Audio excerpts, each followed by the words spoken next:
বাবা তো বাবা, এরকমই হয়। বাবারা যতক্ষণ থাকে বটগাছ হয়ে ছায়া দিয়ে রাখে।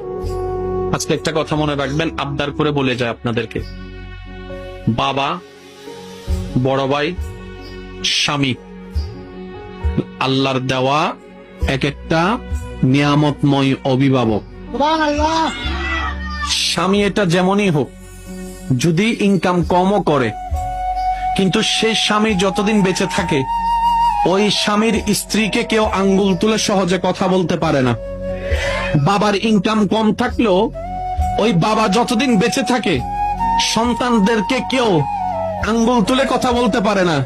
কিন্তু যখনই মাথার উপর থেকে বাবার ছায়া চলে যায়, যখনই মাথার উপর থেকে আমার বোনের স্বামীর ছায়া চলে যায়, এই সমাজের যে বলতে পারে না সে মানুষও আঙ্গুল দেখাই দেখাই কথা বলে।